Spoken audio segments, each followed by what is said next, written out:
pastinya kepada para alim ulama, para masyayikh, para a'imah, juga kepada orang-orang yang telah berbuat baik kepada kita, kedua orang tua kita, kerabat, sahabat, karib, serta jamaah yang telah mendahului kita, dan juga orang yang telah memfasilitasi kita di majlis ini, juga kepada para pengarang kitab yang kita baca, juga kepada guru-guru kita, wabil khusus sahib Adal Khair wa Fadl Barakah Sayyidil Walid Abu Yazid Muhammad bin Ali Al-Maliki, dan juga kepada usul dan guru dan masyayikhnya, juga kepada Syekh Abdul Majid Syekh Tuan Perak Walidi Kamal Hashim Al-Walid Ahli Masnah Jadi Syekh Maksud Abdul Ghani Wal Habib Abdul Qadir Al-Haddad Syekh Aizan Syekh Syarifuddin Al-Walid Bisufat Tijani Aziz Sunan guru mereka, dan juga pada guru kita Al-Ustaz Haji Madinah, dan juga para kaum muslimin pada umumnya. Semoga Allah menerima amal baik mereka, Allah curahkan rahmat maghfirah selalu dalam kubur mereka, dan Allah tempatkan di Jannatul Firdausil A'la, dan kita mudah-mudahan dapat keberkahan dengan sebab ilmu asrar anwar yang ada pada diri mereka.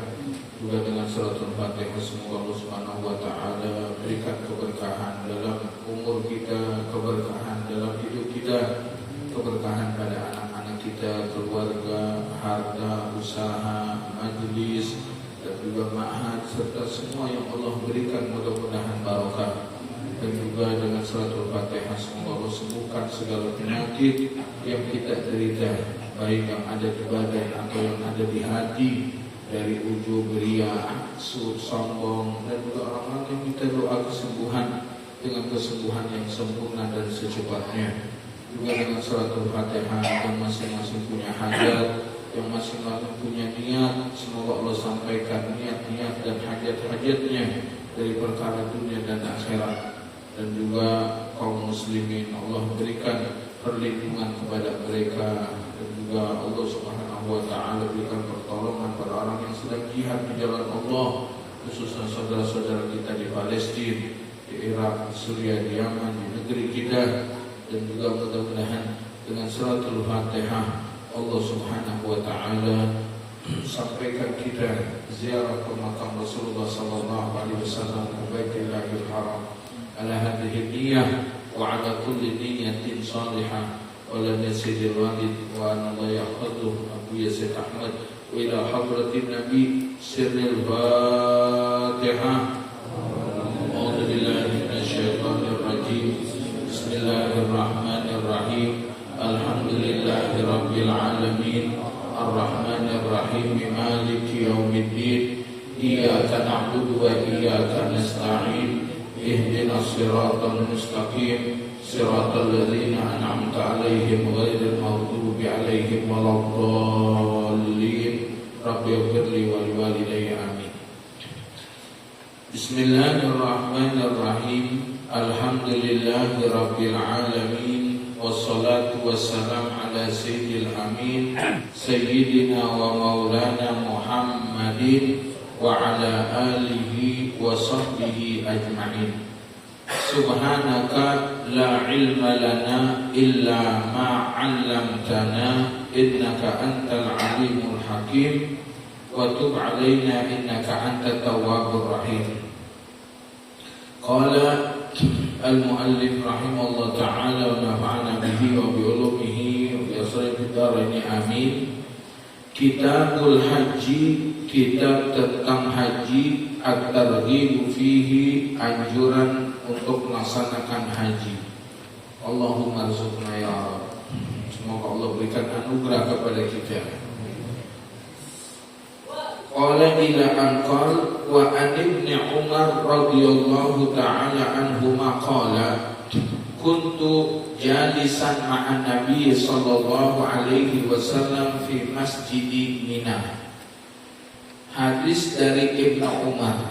Ibnu Umar ini adalah putra daripada Sayyidina Umar ibn Khattab yang bernama Abdullah. Beliau adalah salah seorang daripada sahabat yang ketika Nabi dalam dakwah beliau masih tergolong anak-anak.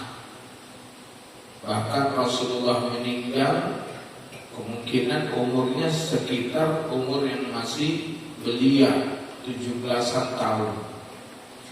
Namun beliau termasuk sahabat yang sejak kecil itu sudah selalu hadir di majlis Rasulullah, sehingga termasuk sahabat yang meriwayatkan hadis banyak dari Nabi Sallallahu Alaihi Wasallam.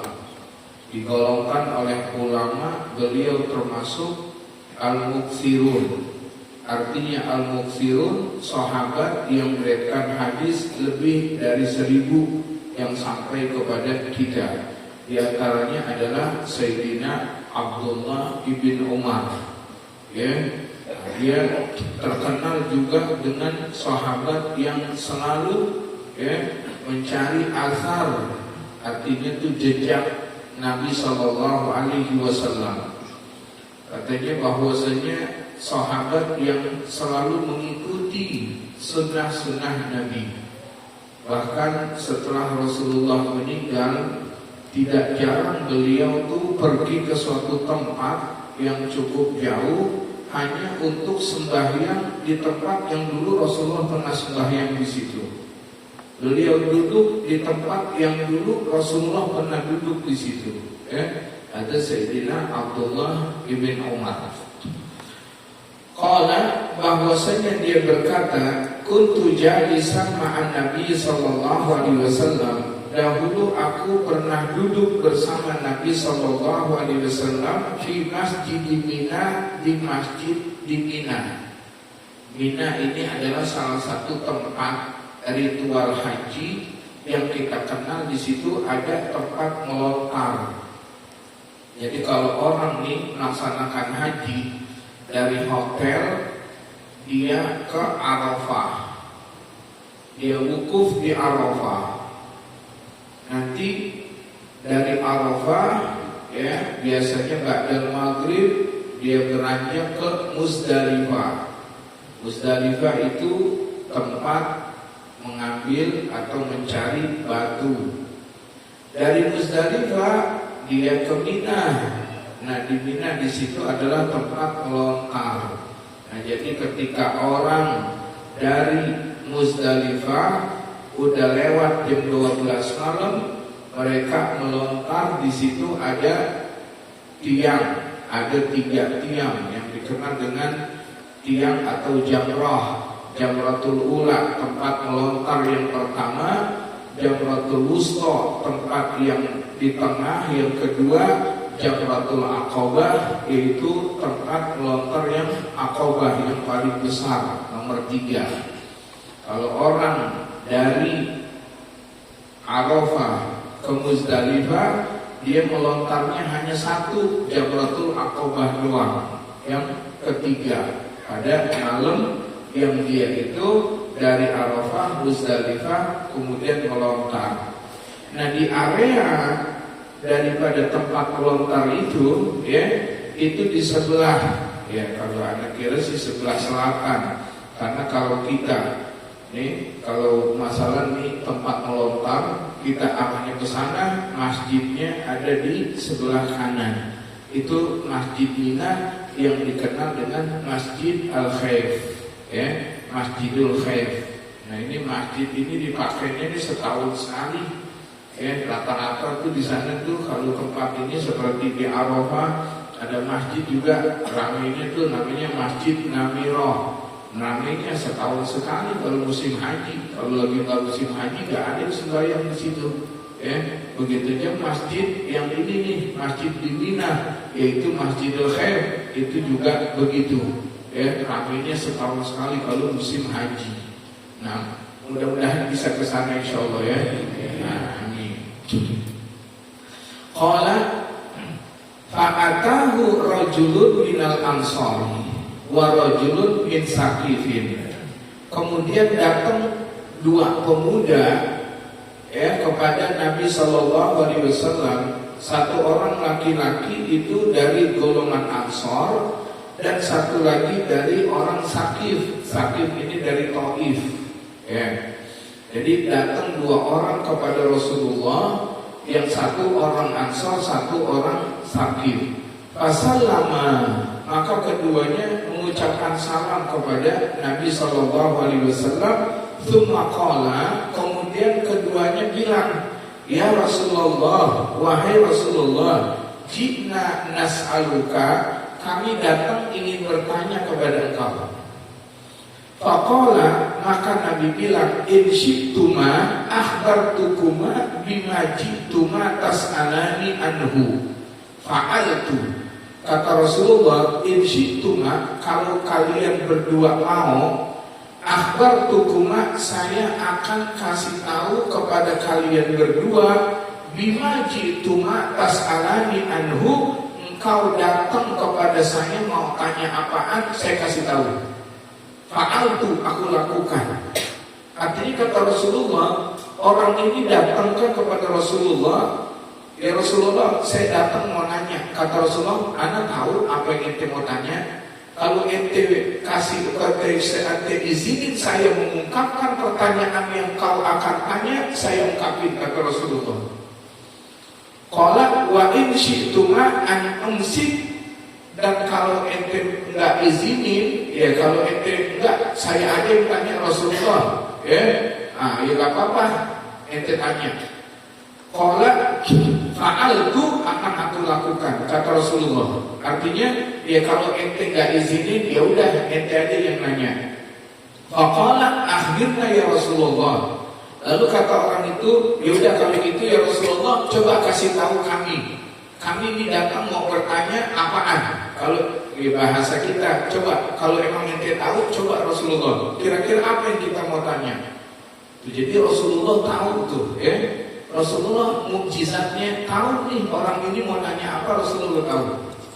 Faqala as-Saqafi lil ansari sal. Maka orang as-Saqafi, orang Taif itu bilang kepada orang Ansar, sal. Kata orang Ansar, coba tanya. Faqala akhbirni ya Rasulullah, ya Rasulullah, coba kasih tahu kepada saya, jitani tas'alani an makhrajika min baitika. Kata Rasulullah, engkau datang kepada saya mau bertanya an makhrajika, tentang keluarnya engkau, min baitika, dari rumah engkau, ta'umul baital haram, kamu datang menuju ke baital haram, artinya ke Mekah. Wa ma laka fihi, dan apa yang kau dapatkan di dalamnya. Artinya kata Rasulullah, ente pertanyaan mau nanya ya Rasulullah, saya mau tanya nih, kata dia tuh. Rasulullah cerita nih tentang apa yang dia mau tanya. Ente datang kepada saya kan mau nanya, kita keluar dari rumah ini haji dapat pahalanya apa? Apa yang kita dapatkan ya Rasulullah kalau kita ini keluar dari rumah untuk melaksanakan niat haji? Qala wa an raq'ataika ba'da tawafi wa ma laka fihima, dan juga engkau akan bertanya 2 rakaat yang kita sembahyang setelah tawaf, wa ma laka fihima, apa yang kau dapatkan dari keduanya. Wa an tawafika bainas Shafa wal Marwah wa ma laka fi, dan dari tawafnya engkau antara Shafa dan Marwah, apa yang kau dapatkan di dalamnya. Wa an wukufika asyiyata Arafah, dan dari wukufnya engkau di siang hari Arafah. Wa ma laka fihi, dan apa yang kau dapatkan. Wa an ramikal jimara wa ma laka fi, dan ketika melontar jamarah, apa yang didapatkan. Wa an nahrika wa ma laka fihi ma'al ifadah, dan ketika engkau menyembelih dan kau untuk melaksanakan tawaf ifadah, apa yang kau dapatkan. Artinya tuh pertanyaan yang mereka ingin tanyakan sama Rasulullah udah ketebak semuanya. Ente datang mau begini kan, ente nanya ini, nanya ini, nanya ini, nanya ini, semuanya sama Rasulullah udah ditebak. Faqala, maka ketika dia mendengar apa yang Rasulullah utarakan itu, walladzi ba'atsaka bil haq, dan demi Allah yang telah mengutus engkau dengan kebenaran, la an hadza jitu as'aluka, sungguh yang saya mau tanya yaitu dia Rasulullah. Subhanallah ya. Jadi itu mukjizat Rasulullah tahu apa yang ingin ditanyakan. Akhirnya tuh Rasulullah utarakan semuanya. Dia bilang, ya Rasulullah benar, kami memang datang itu yang mau kami tanya. Qala maka Rasulullah berkata, fa innaka idza kharajta min baitika, maka sesungguhnya apabila engkau keluar dari rumah engkau, ta'umul baital haram, kau menuju ke Mekah al-Mukarramah, ke Baitullah, la tad'u naqatuka khufan, tidaklah meletakkan onta engkau kakinya, wala tarfa'uhu, dan juga tidak dia angkat itu kakinya onta itu, illa kutiba laka bihi hasanah, kecuali ditulis bagi engkau satu kebaikan, wa muhiya anka khati'ah, dan dihapus bagi engkau satu keburukan. Ya, artinya ya kalau zaman dahulu kan orang itu kendaraannya onta atau kuda. Jadi kata Nabi, setiap langkah yang dilangkahin oleh kuda atau onta engkau, ya, maka setiap langkah sekali angkat Allah itu satu kebaikan. Dia sekali taruh Allah hitung satu keburukan, karena kehapus satu keburukan. Subhanallah. Jadi itu setiap langkah orang tuh yang dimana dia berangkat dari rumah, dia melangkah, Allah hitung satu kebaikan, Allah hapus satu keburukan. Coba dia melangkah dari rumahnya itu, dari keluar rumah, ya kita baca-bacain dia keluar dari rumah, terus dia naik mobil berapa langkah? Dari turun mobil dia kemana? Dia ke Pondok Gede, ke asrama haji. Lihat berapa lama dia di situ, 1 jam, 2 jam, atau 1 hari. Setiap langkah dia kemana-mana aja, itu Allah hitung satu kebaikan tuh, Allah hapus satu keburukan. Sampai di Mekah, ke Madinah 40 hari, coba berapa langkah yang dia udah langkah itu. Jangankan ke masjid, ke pasar dihitung baik Allah. Karena dalam kondisi dia itu apa? Dia itu melaksanakan ibadah haji. Coba itu, ya, berapa coba langkah yang dilangkahkan tuh? Dia umroh, dia kesana, dia ziarah, dia setiap langkah itu semuanya udah terhitung oleh Allah Subhanahu Wa Taala satu kebaikan. Kalikan 1 hari berapa langkah, kalikan 40, kalikan dari dia berangkat sampai pulang dia ke rumahnya. Subhanallah, berapa coba kebaikan yang didapetin? Kalau diukur dengan duit, gak ada nilainya itu duit itu, ya, gak ada, ya, gak ada nilainya dari kebaikan yang Allah berikan. Itu baru apa? Itu baru langkahnya doang, nah, baru jalannya doang, ya, belum omongannya, ya, yang Allah Subhanahu Wa Taala lihat jadikan sedekah, belum lagi yang lainnya. Nah itu. Qala wa amma rak'ataka ba'da tawaf, dan adapun sembahyang 2 rakaat engkau setelah tawaf, ka'id kiraqabatin, maka seperti memerdekakan budak min Bani Ismail, dari keturunan Ismail. Artinya lihat 2 rakaat aja dihitung memerdekakan budak. Ini memerdekakan budak bukan hal yang biasa. Yang orang tadinya budak dimerdekain itu kan subhanallah, ya, udah kebahagiaan yang sangat luar biasa. Orang yang tadinya itu dia apa? Dijadikan budak, disuruh kerja apaan aja, kagak pakai waktu, disuruh bagaimana aja harus nurut. Bahkan ketika dijual boleh. Ya, dijual, dihadiahin kepada orang boleh, dijual boleh. Itu kalau orang dimerdekakan, itu sesuatu yang sangat besar sekali itu pahalanya itu. Nah itu sembahyang 2 rakaat orang yang pergi haji itu bagaikan dia merdekakan budak. Coba kalau dia itu umrohnya berapa kali, habis itu sembahyang 2 rakaat tawaf, atau dia habis sembahyang sunnah tawaf sunnah, kemudian sembahyang 2 rakaat. Berapa sudah yang dia merdekakan dari budak.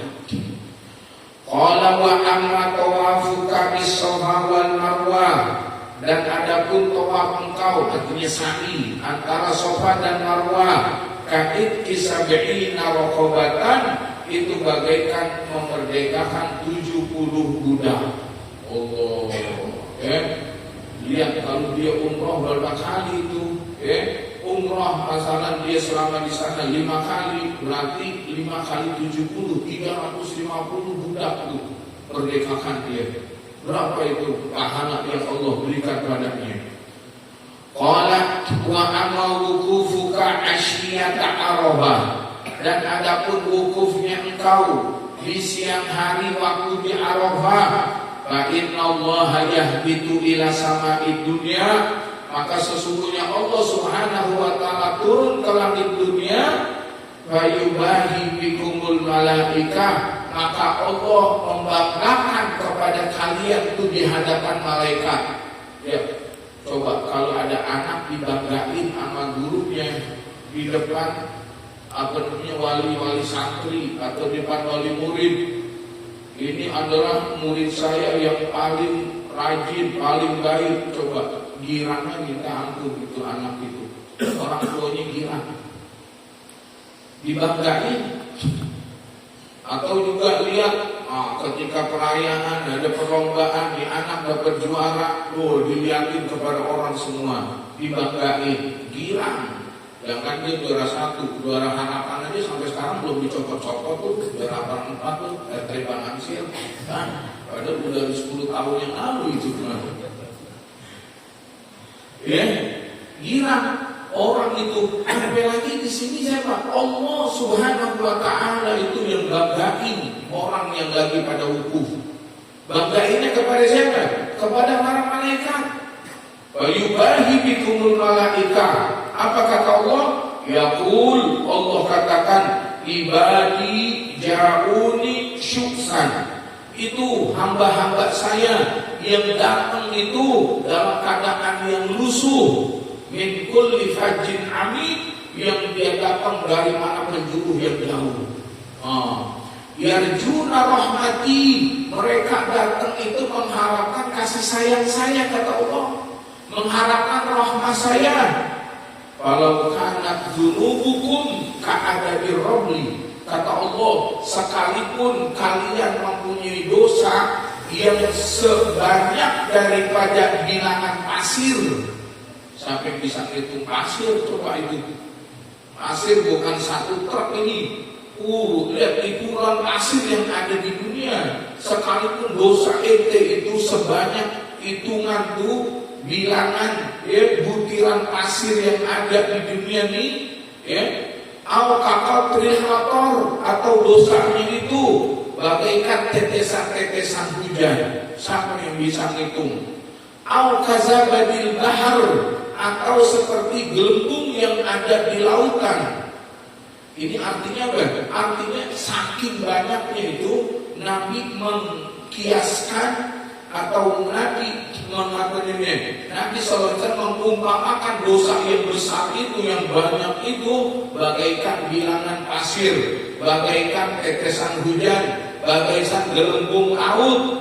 Kata Allah Subhanahu wa taala, ente punya dosa kayak begitu banyaknya, la ghafartuha, sungguh aku ampunin kalian semua dosa-dosanya. Subhanallah. Lihat duit berapa? Haji 60 juta. Lihat 60 juta tuh Allah lihat berikan sebanyak-banyaknya tuh, melebihi daripada apa namanya semua yang ada di dunia.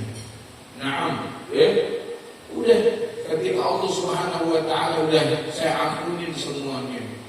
Makanya kata Nabi dalam hadis, paling besar dosa adalah dosa haji yang paling besar, orang yang kalau udah wukuf mengira dosanya gak diampuni. Itu dosa besar tuh. Jadi kalau ada orang, ya Allah saya dosa diampuni kagak ya? Nah itu dosa. Dengan begitu dia mengira dosanya kagak diampuni, dosa. Kenapa? Karena orang yang sudah wukuf di Arafah, Allah Subhanahu wa taala udah jamin dosa-dosanya terampuni. Subhanallah. Naam. Afidu ibadi. Ya ulama sekalipun katakan kecuali dosa-dosa yang besar. Apa itu? Musyrik, atau dosa yang berkaitan dengan manusia, ya, yang dia zalimin orang, minta ampun, itu mah tetap dia durhaka sama orang tua, minta redho, minta maaf, ya.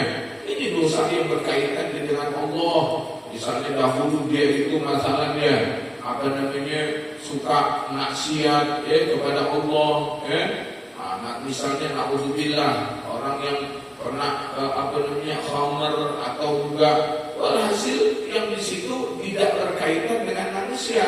Kalau masalah dia korupsi, dia ngambil harta orang, dia begini, sama Allah udah diampuni, tapi sama orang belum. Urusan sama orang tetap urusan yang orang, jangan kalau begitu enak bisa diampuni. Korupsi berapa? 1M, haji berapa? 500 juta, masih untung 500 juta katanya. Dosa-dosa diampuni. Enggak bos, yang begitu tetap urusan sama manusia, harus selesai juga. Ini yang begini apa? La ghafartuha, itu yang berkaitan dengan Allah Subhanahu wa taala. Ini bisa jadi masalah dulu dia tuh kagak sembahyang atau juga lambat atau sembahyangnya kagak, hasil yang begitu-begitu yang berhubungan dengan Allah Subhanahu wa taala. Qala afidu ibadi, kembalilah wahai hamba-hambaku, maghfuran lakum, diampuni bagi kalian, waliman syafa'tumlah, dan orang yang kau syafaatin, juga orang yang kau doain. Lihat, orang yang didoain juga akan apa? Akan mendapat apa yang Allah Subhanahu wa taala berikan kepada orang yang haji. Makanya kita kalau ada orang mau haji suruh datang, kenapa? Biar supaya di Arafah didoain juga, biar di Arafah diingetin juga. Kenapa? Karena Allah katakan buat orang-orang yang apa? Orang yang ente syafaatin, orang yang ente doain juga akan dapat sebagaimana yang kau dapetin. Nah, wa amma ramyukal jimara, dan adapun melontar engkau itu akan jimar, lontar jamrah. Qala fakalaka bikulli hasadin, maka bagi engkau dari setiap satu lemparan satu batu, romaitaha yang kau lempar, takfiru kabiratin minal mubiqat, itu menghapus dosa yang besar dari dosa-dosa yang membinasakan. Allah, itu ada dosa besar diampuni dari lemparan batu itu. Subhanallah. Innallaha ala kulli syai'in qadir. Allah segalanya itu mampu. Fadlullahi wasi', anugerah Allah besar. Jadi yang dosa-dosa besar Allah ampuni itu, udah dosa durhaka orang tua Allah ampuni, tapi tetap nanti kita redha orang tua. Dosa yang dia ambil haknya orang Allah ampuni, tapi tetap dia harus kembalikan. Artinya dengan Allah Subhanahu wa taala selesai, gak ada. Tapi kembalinya tetap itu, dosa-dosa itu kan dosa-dosa yang besar semuanya. Dari dosa-dosa yang dilakukan. Ini dengan apa? Dengan dia melaksanakan ritual haji, maka Allah Subhanahu wa taala udah ampuni semuanya. Makanya dalam hadis kemarin, maka yauma waladatu ummuh, bagaikan orang yang baru terlahir dari rahim ibunya. Qala wa amma halaku karoksaka, dan adapun mencukurnya engkau rambut engkau, malaka bikulli sya'ratin, maka bagi engkau setiap satu rambut yang tercukur, halak taha yang kau cukurnya, hasanatun, satu kebaikan. Oh Allah, lihat itu. Kalau dia itu mencukurnya semuanya dibotakin, berapa coba rambut yang telah, yang tercukur tuh, berapa helai rambut yang tercukur tuh. Setiap satu itu Allah satu kebaikan. Dari langkah tadi coba berapa banyak yang dia langkahi. Ini ketika dia mencukur rambutnya juga begitu. Allah berikan satu rambut yang terpotong, satu kebaikan. Wa tumha anka biha khati'atun, dan dihapus dari engkau dengan satu rambut itu satu keburukan. Makanya kan kita disuruh ketika haji itu suruhnya gugul semuanya, botakin semuanya. Kenapa? Sayang karena satu rambut itu satu ini coba kalau dia cuma sedikit doang, gunting coba satu segini sebelah sini bisa kehitung. Ya, namun ketika dia semuanya dia cukur habis begitu, subhanallah. Nah, ya, jangan takut, gampang lah, numbuh lagi juga cepat ya. Tapi dia mendapatkan yang afdal. Makanya itu orang-orang yang muhalliqin itu orang yang didoain Nabi dalam hadis, Allahumma arhamil muhalliqin. Ya Allah, berikanlah kasih sayang rahmat kepada orang-orang muhalliq. Apa muhalliqin? Orang yang cukur botak dengan apa? Dengan pisau cukur. Tuh, halak namanya. Kemudian Nabi doain lagi, Allahumma arhamil muhalliqin. Ya Allah, yang kedua berikan rahmat kepada orang-orang yang mencukur habis. Ketiga juga Nabi doain itu Allahumma arhamil muhalliqin. Yang keempat wal muqassirin, lalu orang yang motong doang. Lalu orang yang apa? Yang cukur sampai habis tuh, yang dikerok itu, Allah Nabi doainnya sampai 3 kali doa. Tapi yang keempatnya baru orang yang mencukur. Nanti kalau memang Allah berikan karunia bisa berangkat ke sono, bisa haji, lakukanlah yang paling apa? Yang paling utama. Insya Allah jangan takut kita apa namanya Allahumma shalli ala sayyidina Muhammad. Jangan merasa Ustaz ya saya hidup begini, bagaimana? Jangan, kekuasaan Allah sampai tahu benar nggak? Iya. Nah, kalau ada cerita katanya begitu, ada orang nih lagi jalan di pinggir jalan keserempet, dia tahu kan?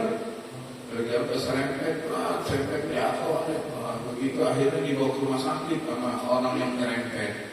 Begitu Pak Haji, maafin ya, saya belum haji. Ya Allah, Pak Haji belum haji. Ya Allah, saudara saya hajiin. Haji akhirnya itu gara-gara keserempet. Makanya sering jalan-jalan pinggir jalan. Iya, kali aja keserempet. Iya, kalau keserempet odong-odong Nah, qala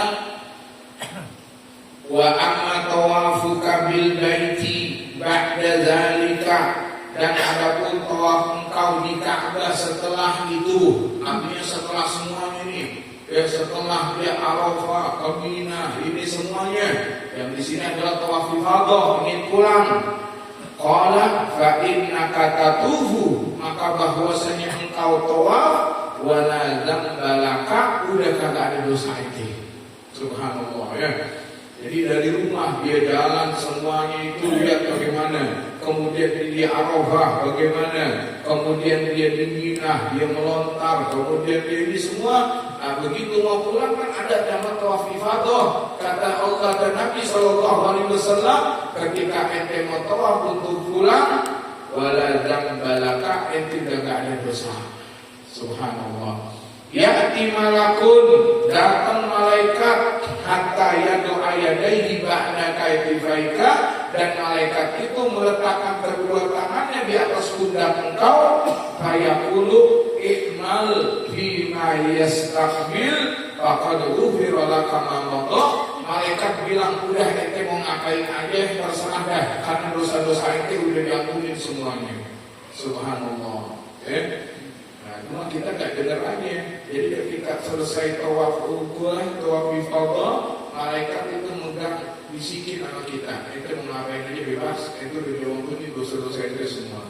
Subhanallah. Lihat ya, inilah keuntungan tuh orang yang melaksanakan ibadah haji. Jadi ketika orang tuh berlomba-lomba, artinya mereka sampai nunggu, sampai mereka usaha begini-begini, karena apa yang Allah Subhanahu wa Ta'ala berikan kemuliaan, kebaikan oleh orang yang haji ini sangatlah luar biasa. Nah, wa qala sallallahu alaihi wasallam, idza kharajal hajju hajjan bi nafaqatin thayyibatin wa wada'a rijlahu fil gharzi fanada labbaik Allahumma labbaik nadahu mudadin minas sama'i labbaika wa sa'daik zaduka halalun wa rahilutuka halalun wa hajjuka mabrurun ghairu mahzur. Qala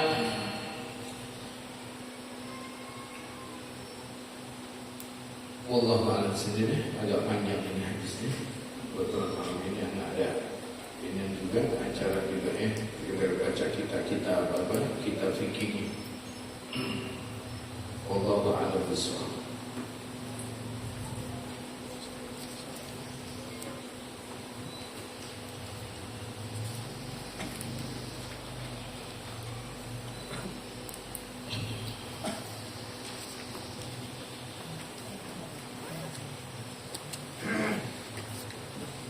Bismillahirrahmanirrahim. Qala al-muallif rahimahullah ta'ala, faslun syurutu sujudi sab'atun. Ini suatu fasal bermula syarat-syaratnya sujud. Artinya syarat-syaratnya sah orang itu sujud ya di dalam sembahyangnya. Sembahyang apa aja ya? Sab'atun itu ada 7.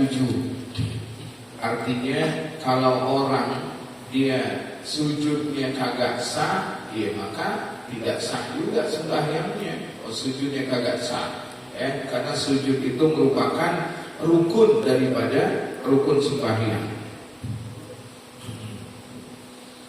Qala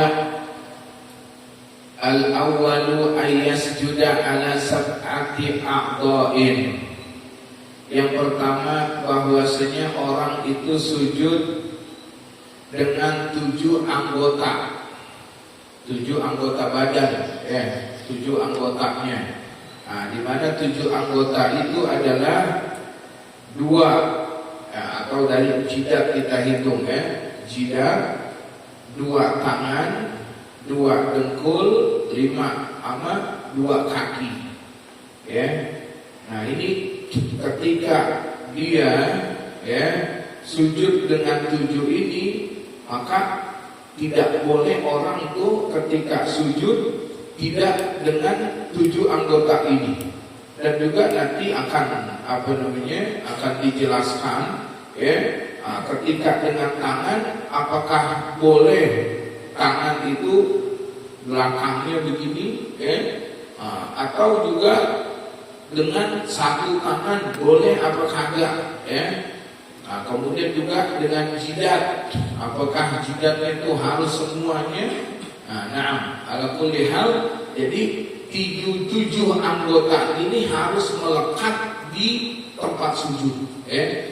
Harus melekat di tempat sujud. Jadi kagak boleh orang sujud lepas tangan. Iya, naik sepeda. Sujud lepas tangan ada, jelas tidak sah. Kenapa? Karena tangannya itu harus nempel di tempat sujud. Qala wa antakuna jabhatuhu. Di sini tidak dijelaskan inanya.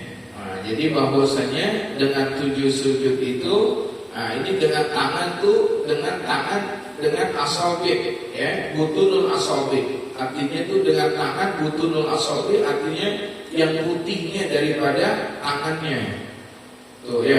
Jadi butunul asabi itu yang harus nempelkan di tempat sujud, yaitu tangan kalau kita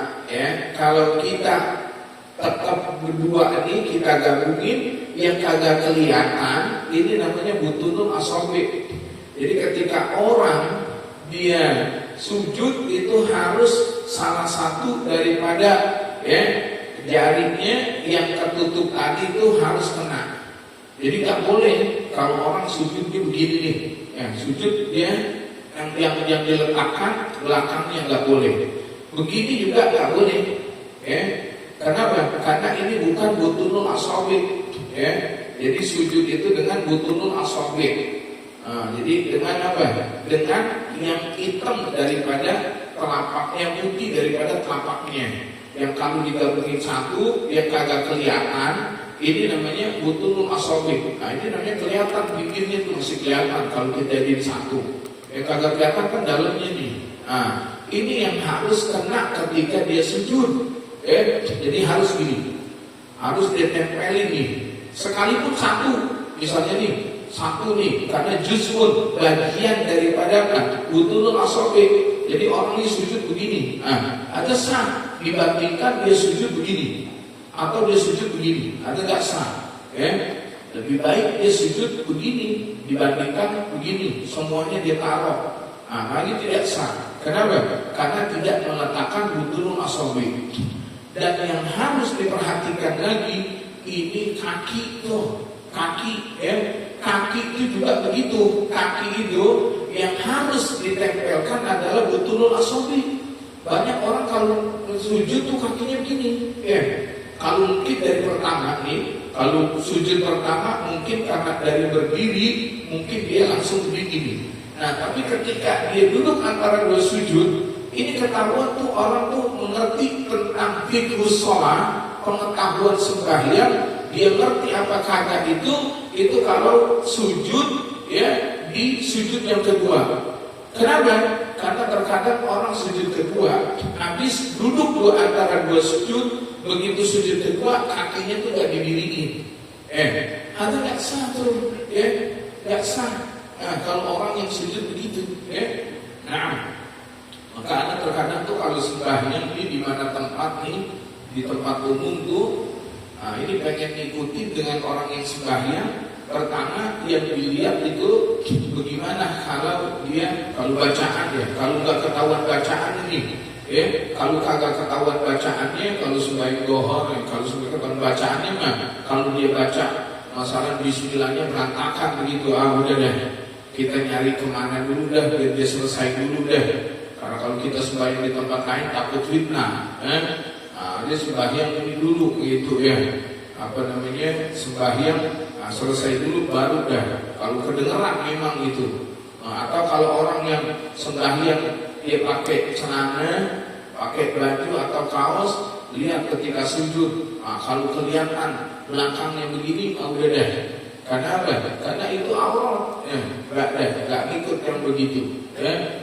Atau kalau ke suara punya bacaan nggak kelihatan, coba lihat ketika sujud yang kedua dia diriin nggak tuh? Kenapa?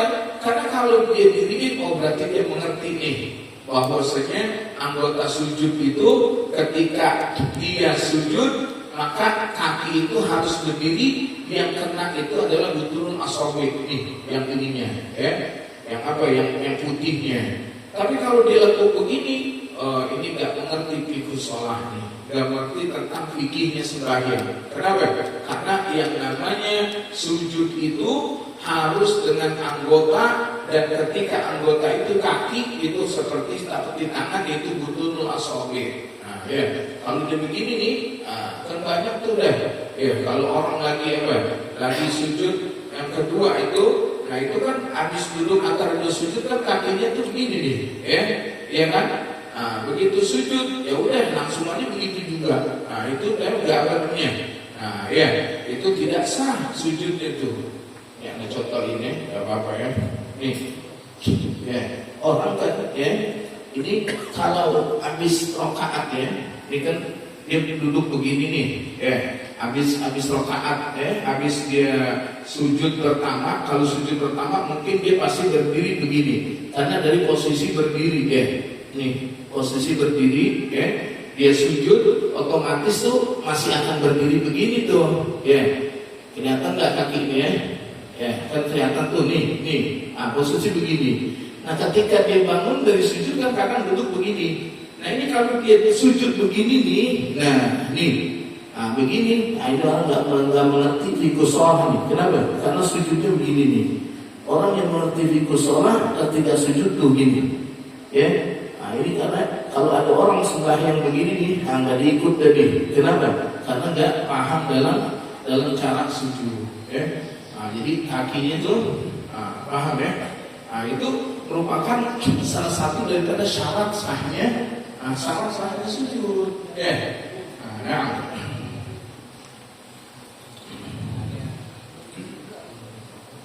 Qala wa an takuna jabhatuhu maksyufatan. Dan yang kedua bahwasanya jidatnya harus terbuka nih, atau bagian daripada jidat, sebagian jidat, ini kan jidat nih, Nah ini jangan sampai jidatnya ketutup, misalnya orang-orang pakai kopiah ini begini nih, kayak tukang apa ini, kayak tukang cendol belum laku, ini selain begini nih, ini nggak sah, Kenapa? Karena jidatnya tidak terbuka. Atau misalnya orang sembahyang jidatnya terbuka, namun dia sujud di tempat yang ketika dia sujud ikut terangkat. Nih, misalnya dia sujud nih, terbuka, tapi sujudnya di atas selendangnya, disujud di situ. Yang ketika dia bangun, selendangnya ikut bangun, ini juga tidak sah. Maka ibu-ibu kalau sembahyang pakai mukena, jangan ketika sujud mukenahnya ditebar begitu, yang nanti akhirnya sujudnya di atas mukena, terus mukena dia bangun, mukenanya ikut bangun, itu juga tidak sah. Sujud di tempat yang ketika dia bangun ikut bangun. Ini kenapa dikatakan itu harus terbuka? Karena kalau tidak terbuka, artinya tertutup begini, dia sujud maka itu keangkat itu. Tuh sama dengan apa? Orang yang terbuka kemudian disujud di atas sorbannya, itu sama juga, dia punya jidatnya ketutup sama sorban. Karena sorban ini ketika dia naik ke atas sujud ikut ke atas, dan itu tidak sah. Nah, lain kalau orang yang sakit, misalnya Ustaz tuh gimana kalau orang tuh sakit di sini diperban begini, dia sujud, itu mah nggak apa-apa. Kalau ente mau begitu nggak apa-apa. Mau begitu? Sakit tuh jadinya. Orang sakit mah jangan jadikan ukuran. Jadi harus terbuka. Makanya tuh tahu nggak kalau kopiah ini kopiah orang-orang Pakistan, ini kopiahnya ini begini nih, ini begini. Tapi di sini tuh ada lubangnya tuh. Di sini ada lubangnya. Lihat enggak mungkin coba deh kalau di Mekah, di Madinah banyak tuh. Jadi orang Pakistan, kalau pakai kopiah kayak kita. Kalau kita kan di atas jidat ini, enggak. Kalau dia ketutup semuanya, tapi di jidat di sini dicelak. Di sini dibuka nih. Karena emang orang pintar semuanya, dia ulama, jadi di sini dibuka, jadi ketika sujud, tetap akan kena tuh jidatnya, karena di sini dibuka,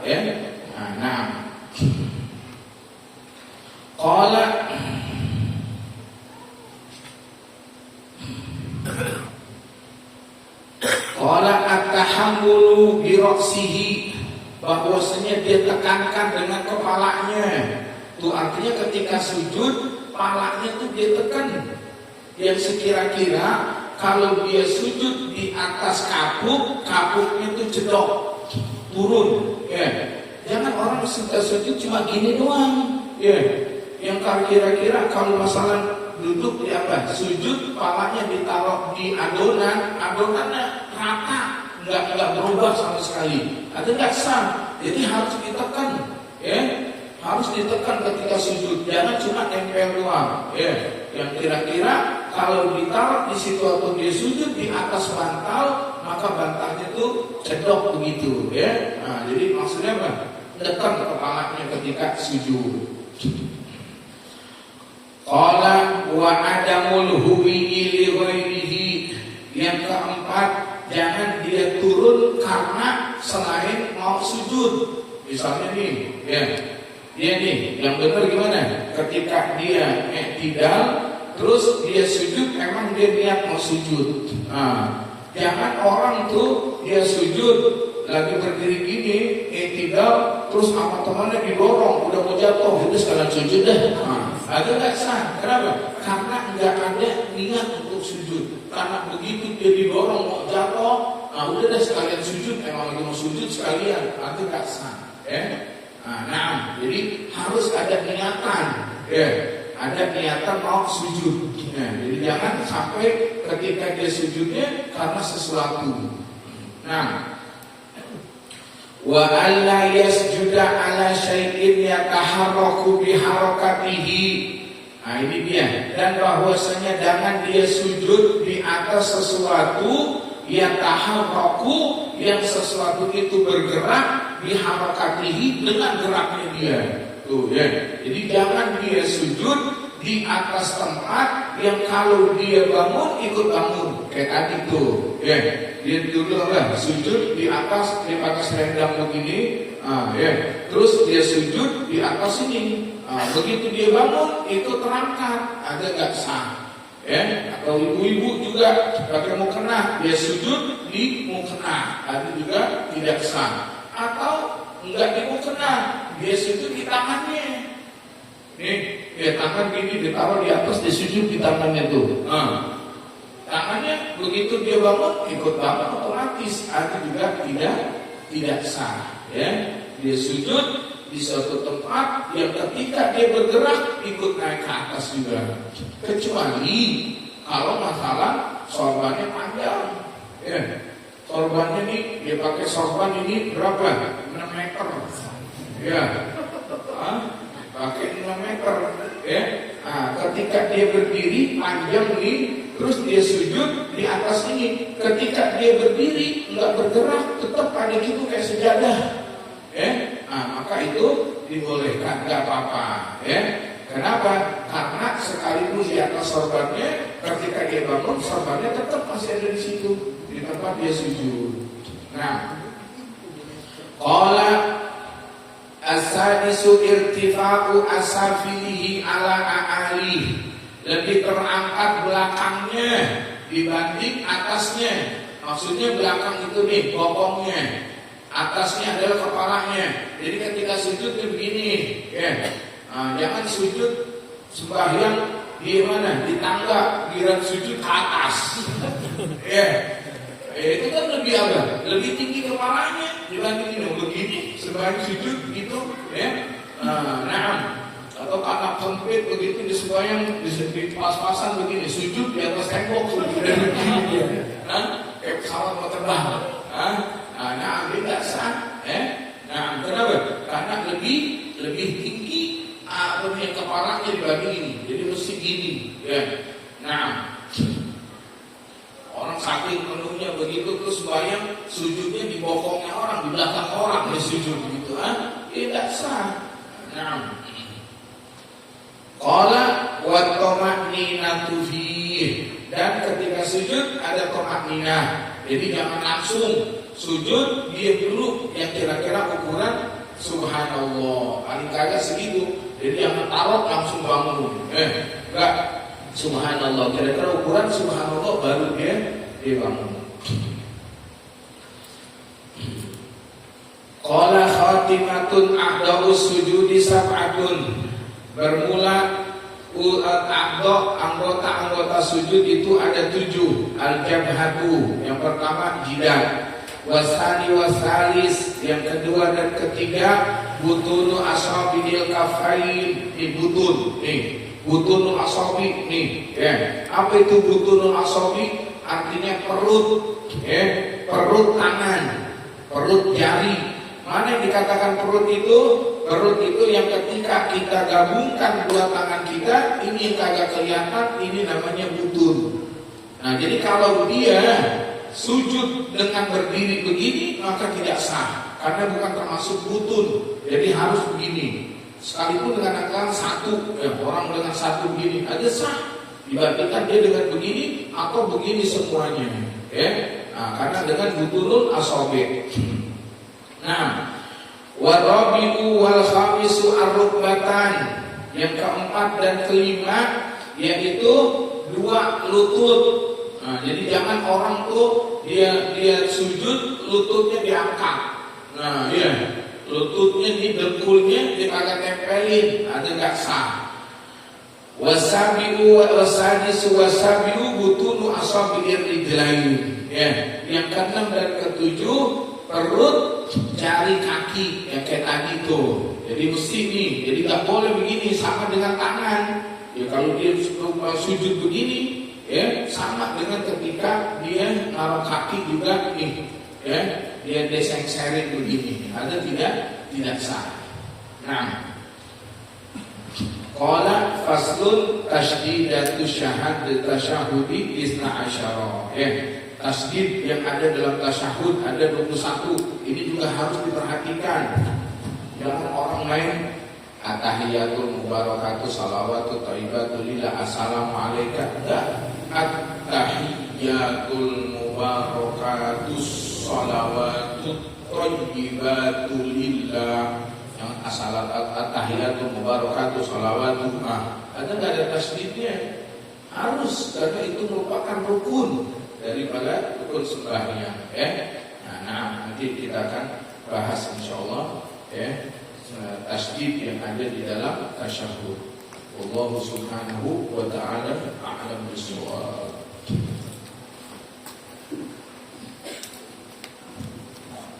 Wassallallahu ala sayyidina Muhammad. Walhamdulillahi alamin. Allahumma 'allimna ma yanfa'una wanfa'na bima 'allamtana. Allahumma inna nas'aluka al-ilma wal 'amal wa na'udzubika minaz zayyi waz zalal wa nastaghfirullaha min qawlin bila 'amal. Allahumma ij'al jam'ana hadza jam'an marhuma wa tafarruqana min ba'dihi tafarruqan ma'suma la tad'a fina wa la minna wa la ilayna wa la ma'ana syakran wa la mahruma. Allahumma 'allimna ma yanfa'una wanfa'na bima 'allamtana. Allahumma inna nas'aluka ridhaka wal jannah wa na'udzubika min sakhatika wan nar. Rabbana zalamna anfusana wa illam taghfir lana wa tarhamna lanakunanna minal khasirin. Rabbana atina fid dunya hasanah wa fil akhirati hasanah wa qina adzabannar. Rabbi ij'alni muqimas shalah wa min dzurriyyati rabbana wa taqabbal du'a. Wa sallallahu ala sayyidina Muhammad walhamdulillahi rabbil alamin. Sirrul Fatihah. Iyyaka na'budu wa iyyaka nasta'in. Ihdinas siratal mustaqim. Amin ya arhamar rahimin ya arhamar rahimin ya arhamar rahimin. Farij 'alal muslimin da'wahum fi subhanakallahumma wa tahiyyatuhum fi salamun alhamdulillahi rabbil alamin. Taqabbalallahu.